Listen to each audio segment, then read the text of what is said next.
All right, welcome back to Jeff Koinange Live. This is a conversation today we should have had a long time ago. Do you guys know Joseph Kabugu? I think he knows. Unitas chairman. Correct. He says fantastic conversation. Oh, thank you. Fantastic conversation. Tweets coming in very thick and very fast. You've both been invited to Country Roads on June 1st. I'm just putting it out there. Okay, June 1st in Naivasha. Correct. Will you be around, or will you be on the road somewhere in Europe or America? Are we all going to just plug our company stuff? Can we do that as well? I just wanted to put that out there. I can talk about Kocho Kocho. What is Kocho Kocho? What is that? It's a promotion we're doing, which is Shukrani Kocho Kocho. So it's to thank customers. When we got to our 30 millionth customer. You've got 30 million customers? 30 million? Yeah, it's not that much. I mean, there's 4 to 5 million people, 4 to 8 million people, so there's still more to go. So modest. It's just say thanks to customers, and so it's a bit of fun. We are creating, I think, 50 millionaires. So 50 people will win $1 million, and there are lots more customers who are winning small prizes. You know? Yeah. Bob Wafula, who put your microphones on, who switched them on, he says, how come he hasn't won? I mean, he's always Kocho-Kochoing. He needs to join the Safaricom network. You know, that's kind of like how it works. Oh, snap. Josh, the CEO of Jumia said the other day that Africa doesn't have enough developers. What do you think? You know, I was surprised when I read what he said, actually. And I spoke to John Mushero, and it's a conversation we've had a little bit much more. You'll be surprised how much, and sometimes we focus everything we do in Africa and in Kenya specific about developers, but there's a lot of stuff we're doing as a country. But let me speak specifically on this issue. A lot of the analytics which is happening globally, correct, whether it's on packaging, if you ask people like FedEx, where is a lot of that data mining being done? It's being done in the heart of Nairobi. It's just that they don't speak a lot. We have some, look at the people who do for us the algorithms for our lending, for our mobile KCB M-Pesa. They're all Kenyans. They're based here. And that skill exists. It's just that we don't speak much more about it. And I would say in terms of capability and intellect, they are at the same level as the ones you will find in Silicon Valley today, or in Shenzhen in China, or in Singapore. There's no doubt. We can build the scale, you know, but I would say that we do have the skills today in our market. By the way, that question was by Joy Doreen Bira. She's the one who asked that. I agree with him. Yeah. And developers don't create all the solutions. You know, you got some great things, because actually, if you look at M-Pesa, one of the greatest things to come out of Africa, it wasn't about developers doing stuff. It was people using simple, cheap phones. You know, if you look at Chupavu 291, which is our education thing, it's not an app. Everybody thinks there's an app for everything. There's no app for everything. Chupavu 291 gives you revision aids, give children revision aids. There's I don't know how many millions. There's probably about 1.5 million children today who are getting stuff just as an SMS. So you don't need developers to find solutions for Africa's problems. But having said that, I don't find that there's a shortage of developers. I mean, and I run a fairly techie kind of company. Before I go to read the tweets and SMSs, gentlemen, I have to ask you this. It's been a year and change since the handshake. Your thoughts, Josh, about the handshake? I mean, I would say from our business point of view, it's extremely positive. I mean, we needed to be able to build forward on where we are. It was very difficult running our business operations last year. Wow. So I would say this has been very positive, and we've seen a lot of progress for us. And the momentum we have achieved, Jeff, in the last year wouldn't have happened if we didn't see, I would say, common minds coming together through the handshake. So for us, overall, as business community, has been very positive. In fact, there's someone in Nyakach who's saying, please open a branch there. They'd love you to open a branch in Nyakach. No, picked up. We definitely will be able to pick that up. Thank you for that. Bob, thoughts on handshake? Well, look, I'm the only man who doesn't do handshakes in Nairobi for obvious reasons. But, you know, I think it was a good thing. If you look at where the economy was heading, if you look at where business was heading before the handshake, we were looking into the abyss. I mean, you know, I unfortunately went off in the middle of this, but from afar, when I was looking at it and thinking, you know, what the hell is going on with the Kenyan economy? This is only going to get worse. So I think, you know, it showed a lot of statesmanship from the participants, and it's showing in business confidence, and also pulling the nation together. You know, as a nation, we shouldn't be pulling ourselves apart. I mean, politics is politics, but I'm pleased to see that we're now kind of looking at stuff in a united way. We're looking at the fight against corruption in a united way without politicizing everything. We're looking at the big four in a united way without, you know, really kind of throwing pot shots at each other. So, good thing. But I'm still not shaking their hands. Either of them. You will one day. Well, let's hope so. Can you do the fist though? Yeah, but then if I put the fist to my face and then, you know, infection spreads. So real quick before I go to tweets, Charles Gyonzo, MD, is asking the synergy between Safaricom and KCB. There's a lot of synergy, right? I mean, you talk about Fuliza, you talk about KCB Mshwari. KCB M-Pesa. KCB M-Pesa. KCB M-Pesa. Correct. Go on, you take it from there. Well, I mean, you know, we started with Mshwari a little while back with CBA, but we never intended it to just be an exclusive thing because that's not what we're about. And then Joshua came and said, you know, we'd like to do something. And I said, well, yeah, but let's not compete head on with Mshwari. And so, you know, we built something which was slightly different to Mshwari. And then we've been working on Fuliza now for 3 years, yes. It's about 3 years we've been working on this thing, and it's, you know, it's been tough because there's a lot of technology goes behind it. But again, you know, we come back with this kind of common vision of what do we want to do for our customers. I mean, we're a little bit surprised, and I can't talk about the numbers because, you know, we're in the closed period until next, you know, we finish our year and then our financial year, and then I have to make the financial announcements next week. So the CMA forbids me from talking about it. But, you know, it's been more successful than we thought it would be. Yeah. But, you know, we had a very clear idea of the problem that we were trying to fix, which was actually a convenience problem.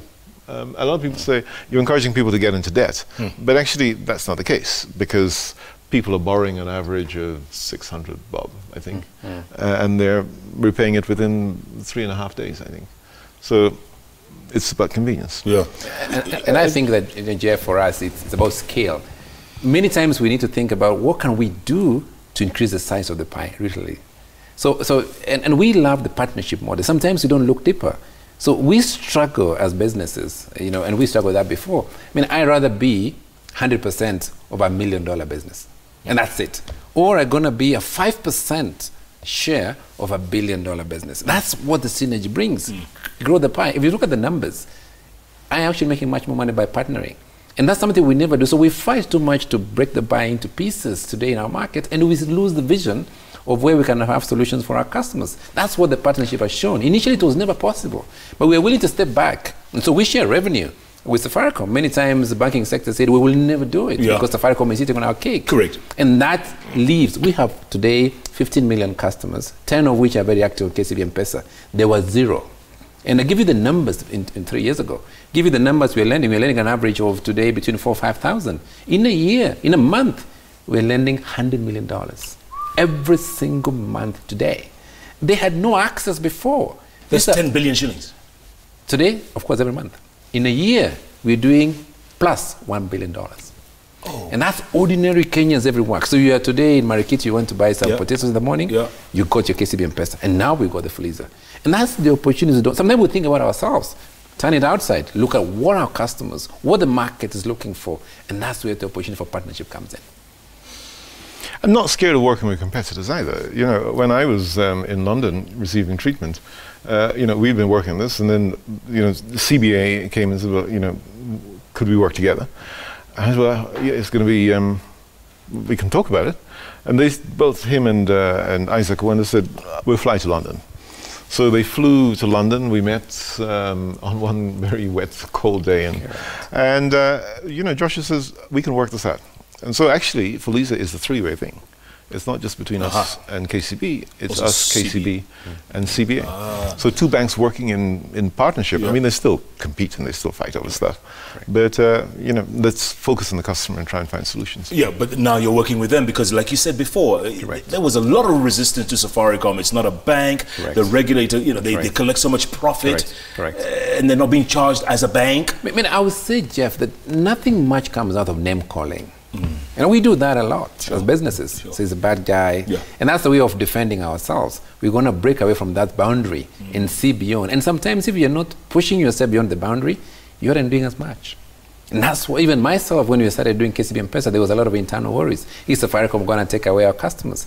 But you know, at the end of the day, what matters is the solution we are offering to our customer in his daily lives. What relevance? That's what makes a shift. I mean, today, you know, Safaricom customer today, he's getting a banking product, he's getting an insurance product, he's buying for his matatu, he's buying something else. You see the network. That's what we want to be able to build as a partnership between us and Safaricom. Bob mentioned you went to see him in London, in the hospital, right? Correct. Did you think he'd be where he is today? Did you think he would... He came to see me more than once, actually. Yes, Did he? absolutely. Did you think he would have recovered this well? Well, when I saw him at the hospital the first time, I didn't think he wasn't well. He even walked me across in a very cold London to go and have some kind of lunch. I was saying, can you do it? Right. He walked across the rain with a kind of a hat and some kind of kabuki kind And the of. man is under treatment. Exactly. It didn't look like. What's wrong with you, man? Everybody wears a hat in the winter. I mean, why are you making me sound strange? Gentlemen, let's go to the tweets and SMSs. Coley Margaret says, are those SDG pins I see on the CEOs? Would be good to hear about the company's contributions to the Sustainable Development Agenda. Next show should have some women CEOs too.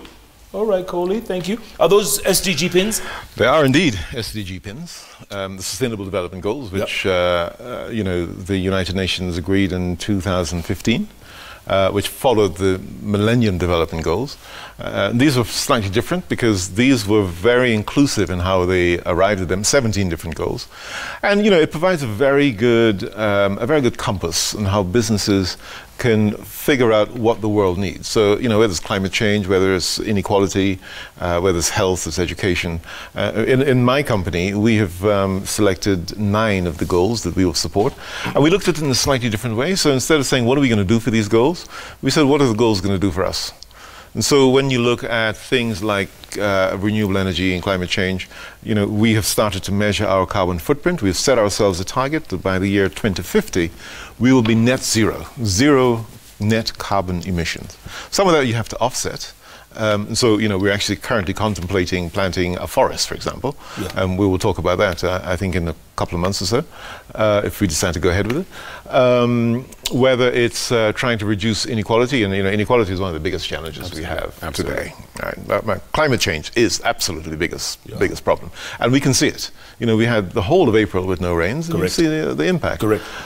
So we very much believe that the SDG provides the compass by which private sector can address these challenges. And her point on having more women on the panel, I mean, she's absolutely right, of course. And we have some great women leaders, people like Rita Kavashi, who's one of our fellow B team members. Absolutely, and even in the company, you know, we try to resist being on panels, being on all-male panels, because you're not going to get a balanced view. So, you know, my colleagues and I would say we don't want to be on that panel if it's all-male. My bad, gentlemen. Promise you next time. All right. All right. Sikika Road Safety says, Jeff, tell Bob we have been looking for him, but in vain. Does Safaricom support road safety? Because we are losing close to 3,000 people via road accidents every year. Hope to hear from you, Bob. Yeah, well, I've been a bit sick, to be honest. But, you know, we started the National Road Safety Trust a few years ago. I remember Tosauti. This is before the NTSA was formed. It was me and the media owners, people like Kiprona Katoni, Rita Kavashi again, East Africa Brewery. So we did a lot of work. We did Tosauti. We were the first ones to introduce speed guns, the speed cameras, you know. But once NTSA came, we backed out and said, you guys, you get on with it. I mean, there's a lot of fighting between them. So we said, you know, we think our work is done. But if you think we can do more as private sector, then yeah, sure. 3,000 a year, Josh, is ridiculous, huh? 3,000 deaths a year. Correct. Hadley Muchella says, Bob, Joshua, looking good, guys. Please initiate youth mentorship initiatives We need positive role models like you guys, our young people waiting to meet and hear from you, which you guys do quite a bit of, right? Absolutely. You're always talking to young people. And those also programs are what we're running on to Jiajiri is extremely driven towards our young people today. How do you get them into not just getting out of college or school? How do you enable them to build a business? And we give them mentorship individually as speak to themselves. Every single year we host them. We now have more than 30,000 who have gone through this program. It's one of the most ambitious programs for transformation for younger people. Wow. So, you know, we are definitely looking forward to providing that opportunity for our young people today. We try, you know, at a personal level, sometimes we try to do things. So we decided one year that we'll be a little bit more transparent. So we will tell people how much we're earning, we'll tell them what our assets are. Yeah. And the reason for that is we want to say to people, look, you know, you don't have to be billionaires to be successful. And so, you remember when we did it? Everybody laughed at us. You declared your wealth. We declared our assets. I mean, it's hardly wealth, but we declared our assets. And people laughed at us. You remember? We became the laughing stock. The newspapers, instead of taking it seriously and encouraging more transparency, they made fun of us. Then, of course, I mean, the CMA. So we said, fine, okay. Then, of course, the CMA made it a rule. Then now everybody has to. And then what did people... That's your mic? That's my microphone. What are you doing, man? Come. Are you okay? Well, I'm okay. Wait, you talking to the microphone thing? Are you okay? You sure? Yeah. Monica? Monica? Can you guys... So now it's a law, or... So if it's a public company, the CEO has to declare how much he or she is earning. Yeah. And then we discovered that we weren't the highest earning dudes in town. By far? There were people who were earning a lot more than we were. And I think that we kind of missed it. And the value is that, you know, Bob led this from a voluntary point of view. To say, no, we. I mean, Bob and myself. No, you were right behind him, by the way. You didn't hesitate. It wasn't right behind me. I was just away during that particular day. I was flying back to Nairobi, and I needed to be here. Right. Yeah. But, you know, there's a lesson from it. You know, at that moment, I felt, you know, this is the most foolish thing we did. But we grew out of it. Yeah. We stood out of it. Yes. We progressed and continued speaking. And sometimes you're going to learn from what you call as temporary failure. That's what I call it, fail fast forward. And look at this. We didn't go back and say, let's fight and complain about it. We moved on. And look how things are. And we were trying to demonstrate a very simple thing. You know, he used to be a teacher. I used to sweep floors. And trying to say to people, look, you know, it takes a long climb to get to this point. And even at this point, you know, this is what I have. I have a house. I have, you know, a little bit of cash. But that's it. And, you know, am I happy? Of course I'm happy. Well, I'm happy not because of the money. I'm happy because I have a fantastic wife. I have some great children. I have great friends. I know you. So, you know, he says with really a bit of hesitation. Really want to say to people, you know, it's not about money. It's not about getting rich quick. It's about believing in your purpose and working hard. Good man. Ian Mburu says, ask our two CEOs what they think about the housing levy and how they would roll it out if they had their say. Josh. So the matter, Jeff, is still, there's a lot of debate about it, and the matter is also being litigated today in court. Yes. So there's a lot about what our views will be. But I'll talk about broadly about what we think is the value of housing under the big four. Because in any single economy, housing is the largest investment a family can have. Just think about any market. New York, London, think about it. Rome. This is exactly what builds value for capital. So today, what do we do in Kenya? We spend all our time buying pieces of land. We just don't know what we'll do with them tomorrow. Right. And they remain. That can never be a store of value. But this is a way to access the capital markets through what we call capital appreciation. So if you look at it overall, it's the right thing to do. It's the mechanics that needs to be agreed in any other area. And if you don't do housing, I don't think we will never create the wealth we need today to catapult our economy to new levels of growth. So it is the right way. There are concerns around in the private sector, and we'll give them those feedback. But I would say that without housing, catalyzing it, we will never build a fabric for an economy which is strong enough. I think there are 3 points to make on this housing thing. I served on a commission for business and the sustainable development goals a couple of years ago. And we looked at, you know, how business should be approaching the SDGs. And housing was one of those big opportunities for us. Because we believe that by providing decent, affordable housing, more people live a more dignified life. The second thing is it creates a lot of jobs because somebody needs to build the houses. And the third point I want to make is that, you know, it has to be paid for somehow. And what we need to do, you know, whether it's the housing levy or some other mechanism, what you need to do is you need to widen the tax net. Anecdotally, I heard that when former President Moi was the president, there were about 1 million taxpayers in the country. I'm told that today there is 1 million taxpayers in the country. So what happened? So who's not paying tax? Yeah. So you do need to widen that tax base, and not put the burden on, because it's very easy to pick on him and me, because you can see how much money we're making, and it's very easy to pick on our staff. But I think we need to find more ways to ensure that more people are paying their dues. Robert Burali says this is what we call an intellectual show. Weight of content today is brilliant. So as we wind down... That actually has more to do with us than to do with you. I just want to... I mean, Robert, I'm sure that's what you mean, right? Yeah, I should have you guys once a month, actually.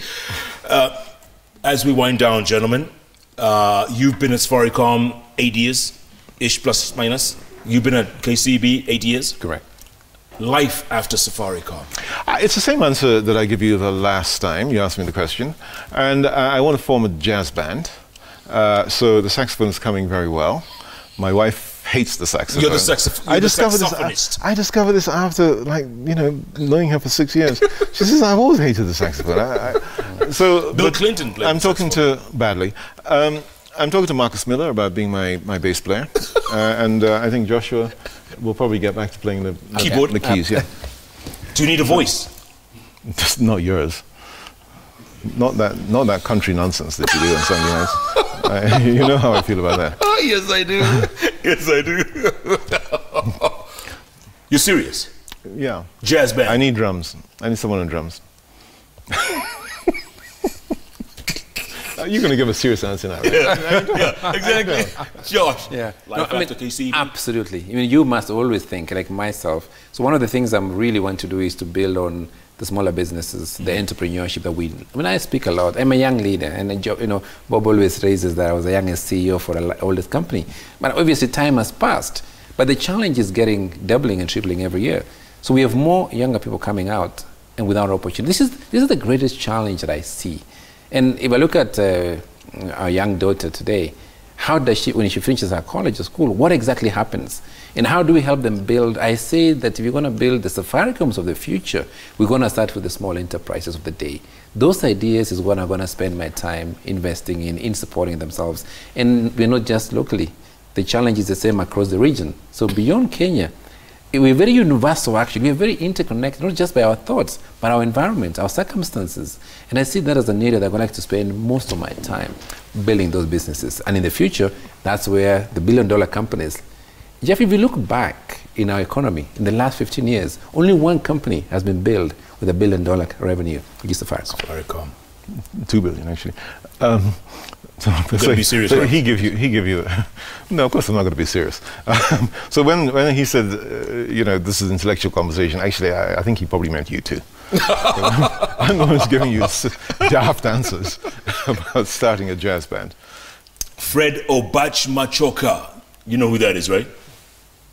Yes. Thank you. At least Bob's going to pretend to. Okay, he says, Bob, I'm ready to be the first to showcase your music on Roga Roga. Yes, see? I told you it was worth coming on the show. You've got nothing out of it. I got an audition, and I've got an invitation to be showcased. Well done. You and your intellectual stuff. Well done, Bob. Gentlemen, it's been a pleasure. Thank you so much for this conversation. This was not an interview. And I appreciate, let's have more of these. And you guys, I think you've opened people's eyes, huh? It's not just about the bottom line. It's not just about money, money, money, money, money. And do please get a woman on the show. I promise. The next time. I promise.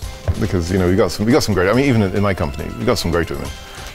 Deborah, Rita, Sylvia. Sylvia. Yeah. They've got a lot that they can. Yeah. Who's going to take over from you? I'm not going anywhere. Good answer. You got Anastasia with Angela, with many of these women. Yes. Absolutely. Rita, the rest of the gang, many people. Okay, I will. And I'll call you and you can watch the show. I will. Me and Manu. You and Manu. Is Manu still up? Old men together watching TV later. Yeah, Monica, what's the score? Second half, Arsenal is being slammed by Wolves, FYI. It was 3-0 at first, right, Bob? Still 3-0. And Man City? Still 0-0. What a boring game. They should have been watching this show instead. They're watching the Maybe match. they were. Thanks so much for being a part of JKLive. Remember, every Wednesday, it's those 3 letters on the keyboard that follow each other. JKL, right here at Citizen Television. You cannot get interviews with folks like this anywhere else. And it's live. I'll just put that out there. Tomorrow morning, join Professor Hamo and I on Hot 96 for the hottest breakfast show in all of Africa from 6 a.m. to 10 a.m. And every Wednesday, right here.